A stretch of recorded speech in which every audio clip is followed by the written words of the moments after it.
Coming up, the day Russian missiles came to London. We revisit our sister podcast, The Wargame, which imagined a conflict between the UK and Vladimir Putin. October the 6th was the day he struck Oxford Circus. So, in real life, just how close to war are we? In The Wargame, it's now 4 a.m. on Monday, the 6th of October 2025. Our cabinet ministers and officials have just been scrambled from their beds and into waiting cars. Taken to an emergency meeting in Whitehall, they hear this on the radio. Explosions have been reported across the UK. Details are only just coming into us, but the emergency services say they're responding to incidents in multiple locations, including London, the southeast of England. Hi everyone, welcome back to the Sky News Daily, where we're revisiting another of our podcast series, The Wargame. Now, it's a rather different beast to the Daily. Here, we try in 15 to 20 minutes to tell you all you need to know about one of the bigger stories in the news. As for The Wargame, well, it imagined a conflict between the UK and Russia. Over the course of 5-hour-long episodes, it brought together senior politicians, military top brass, Russia experts and more to take on the roles of a British war cabinet and those in the Kremlin who started the conflict. This is clearly an enormous show of force. It is definitely out of the ordinary. The Russians are signalling that there may be, let's call it what it is, Prime Minister, there may be an attack. I think we just have to be cautious of the word attack. What do we do next? You want to just take a breath before you decide exactly what the next move is. For every action, there will be a reaction. Without giving too much away for those who haven't yet listened, October the 6th was the day in the Wargame that ballistic missiles struck the UK. So, we thought we'd get the Wargame host, our defence editor Deborah Haynes, and a couple of the other participants back together to discuss what we learnt from the exercise and how close to reality war with Russia actually is. So to confirm, Admiral, we are not expecting that the United Kingdom is able to defend realistically against our missiles. Is that correct? Now, that was Keir Giles, a leading expert on Russia and the Russian military, playing the role of the Russian Premier. Good to have you with us, Keir. And Deborah Haynes is, of course, our defence editor and the podcast host and co-creator. Good to see you too. I mean, Deborah, you first. Just explain the concept of the Wargame. The idea came to me to run a war game because I was trying to think of a way to take what is actually quite a niche subject when it comes at the moment in terms of national defence, national resilience, and make it more mainstream. And so the idea was to simulate an armed attack on the UK by Russia and bring in, to make it as credible as possible, former military chiefs, former security officials, former politicians as well, crucially, to form a cabinet, a Cobra committee. And then also we brought in experts on Russia, like Keir, and other brilliant experts who know Russia's ways of war to become our Kremlin and to be able to not just launch the attacks on the UK, but explain why Russia is doing that. So it's sort of a bit like a role-playing game, except the people that you brought in, you know, Ben Wallace, Jim Murphy, Amber Rudd, Jack Straw, I mean, they've all been in government.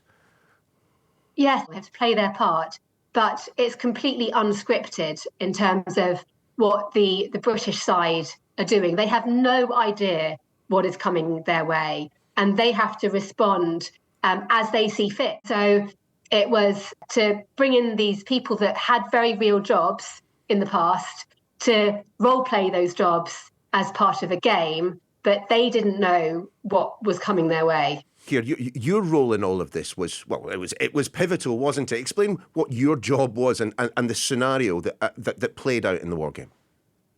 Well, I'm a professional explainer of Russia. I do it for a living. I tell people what Russia does, why they're doing it, and often what they're going to do next. So Deborah came to me looking for other people like me, people who can think through how Russia would act under certain circumstances.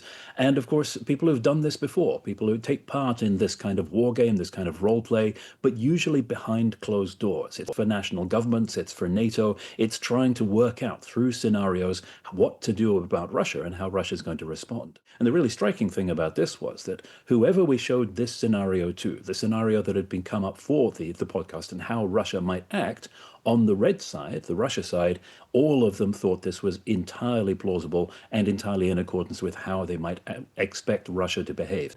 So Deborah, along comes October the 6th, and we have strikes on GCHQ, military installations, Oxford Street.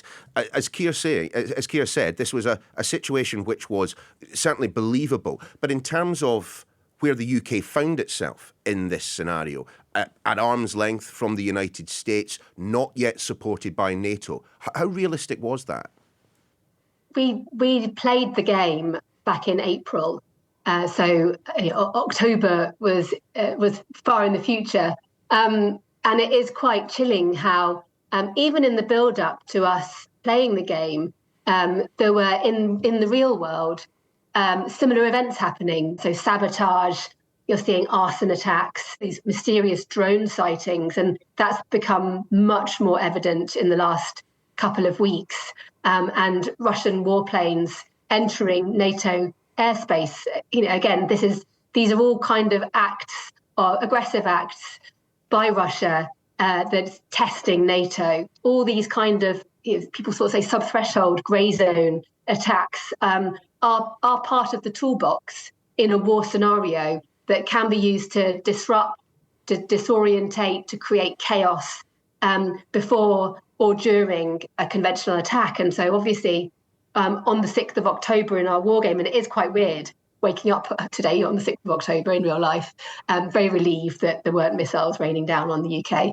But in seriousness, the point of the game was to show what the capability could be, what the threat might look like, and does the UK have a plan for that? Does the UK have the ability to defend that? What about being part of the NATO alliance? Article 5, is that going to be, is it automatically triggered? And it's not a shield. You have to be attacked for Article 5 to be invoked, and for Article 5 to be invoked collectively. So we wanted to really test that as well. Keir, I'll be absolutely honest. I lost count of the number of times the hairs on the back of my neck went up listening to the series. But one of the things that struck me the most was the amount of discussion that took place on the British end of the war game about the legality of what was going on and the absence of those discussions on the Russian end. Well, yes, when we listened back to the final podcast, we, meaning the Russian team, what also struck us was the very different atmosphere in our room to the British responding to this. You may have heard us being very calm, methodical, measured. We had a plan. Whereas, perhaps unsurprisingly, when it took the British side, the blue side, by surprise, there was a certain amount of flap and a great deal of discussion, which to the red side was more or less irrelevant to what we were trying to do. Because looking at this whole scenario, what the Russia players saw was an opportunity to neutralize the UK as an adversary and potentially also neutralize NATO as well. So there is an interest for Russia in trying to make sure that the UK shuts up and in demonstrating that NATO is not actually going to help the rest of Europe. And those are the twin opportunities that we were working towards throughout the course of this scenario.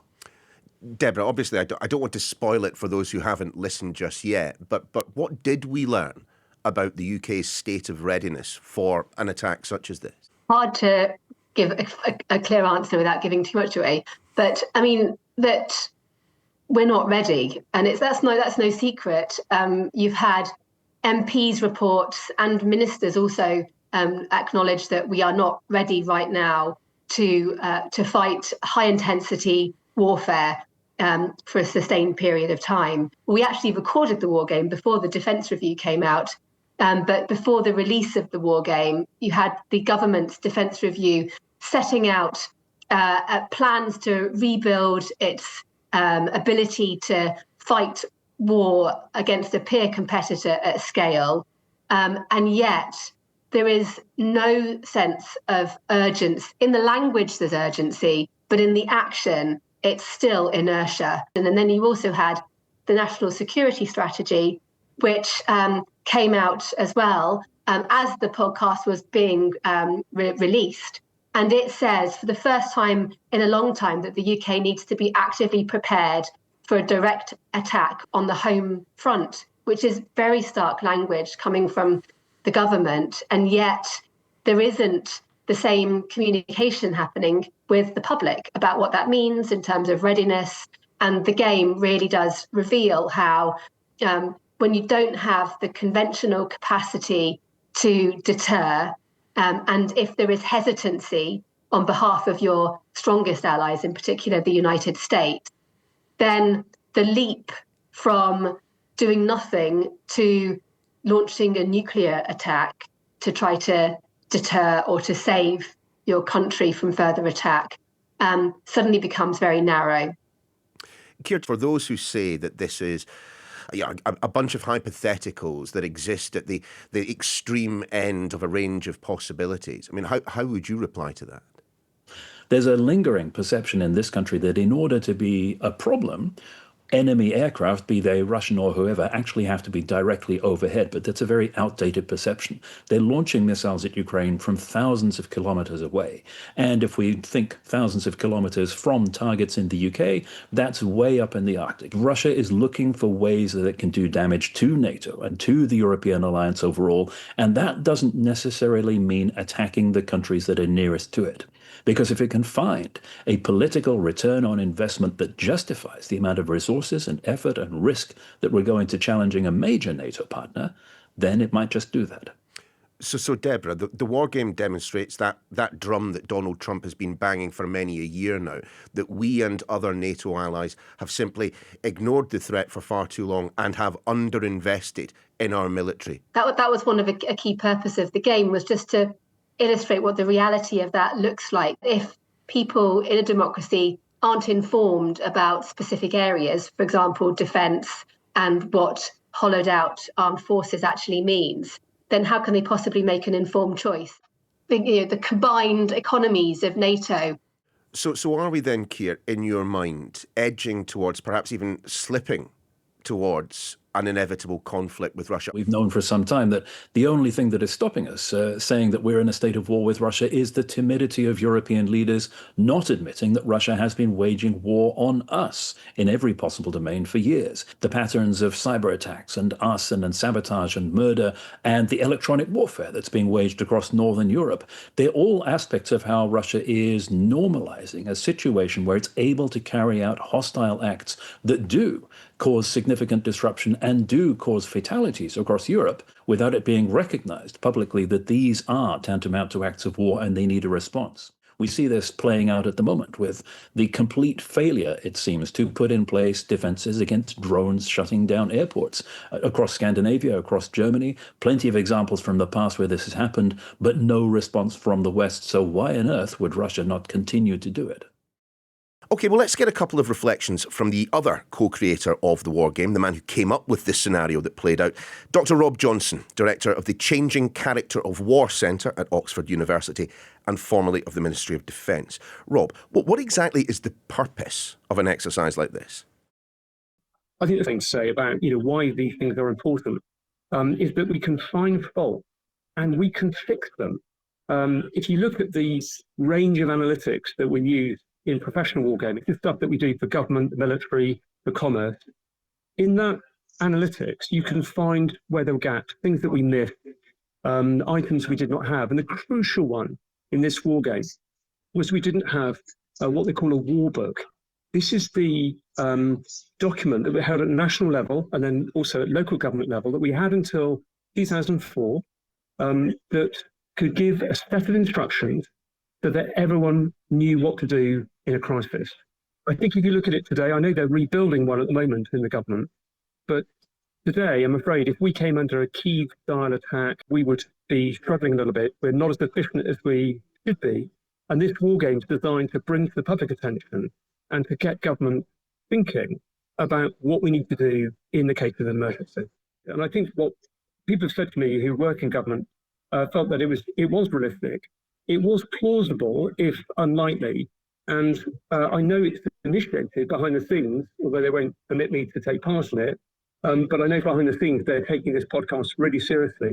And apparently, I'm told that action's being taken.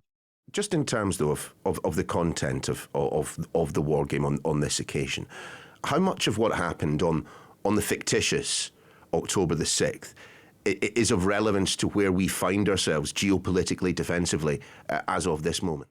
Well, there are some things that are definitely realistic and happening right now. I mean, we begin the podcast with a number of events which are pretty much replicating what's going on now with attempted assassination, and other forms of sort of interference below the threshold of war, as they call it. Or sometimes they call it the grey zone. So that's absolutely plausible. And I think that Russia does constitute an existential threat to the United Kingdom. This isn't any longer a story from the Cold War or a Tom Clancy novel. This is the real thing. I think there are some things that people say, well, what about nuclear weapons? I mean, the UK in reality would deter this kind of attack because the retaliation by the NATO alliance would be so overwhelming that Russia would never attempt it.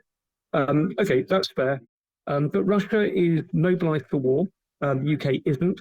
It's now seasoned, has plenty of experience, which we really only have from the last 30 years of counterinsurgency and counterterrorism. But I think on balance, I think the threat is very real. The government is taking that threat very seriously, I'm pleased to say. The only problem is we're not really spending enough money and not moving fast enough to deal with a lot of the threats we face. Thanks, Rob. Deborah, just a final thought from you then. Rob was just saying that there are people in government, people who are government adjacent as well, that have listened and have agreed with much of yours and Keir's analysis. So what on earth are they doing about it? There's definitely an exceptional understanding of the problem. However, and there's lots of very brilliant minds who absolutely understand, know what needs to be done. But unfortunately, the Ministry of Defence, it's lost its way for such a long time now that even though the signals are flashing red in terms of the alarm bells and the need to change, it's still, and again, it does boil down a lot to funding, and you've got to face the reality that the government has made its choices about how it wants to spend money immediately. And yes, it's talking about increased defence spending, but for the next couple of years, there is no new money. And when there is no new money, then there is no significant rush to change. And while there's lots of exquisite examining of the problem and planning about what needs to happen, we are, the UK, it seems, falling behind our European partners who do seem to be working much faster at trying to rebuild and prepare for what many military chiefs and political leaders are saying could be a real chance of large-scale war, larger scale than we're seeing even in Ukraine. And, as people talk about 2027, 2028, it's not something long off in the distant future. And when we've got a strategic defence review with a timeline of a decade, which is what the UK has, then it's clear that those dates don't match. My thanks to Deborah, Keir and Rob, and of course to you for listening. No doubt you'll be keen to catch up with the Wargame if you haven't already. It's still available, should be just a search away on your podcast app. And if you're new to the Daily and like what you've heard, a follow means that every day around 5 p.m, you'll get all you need to know about one of the biggest stories in the news. Just last week, we covered the Chancellor's speech to the Labour conference, the government's attempts to take the fight to reform UK, the first female Archbishop of Canterbury, and much, much more. The Daily is back again tomorrow.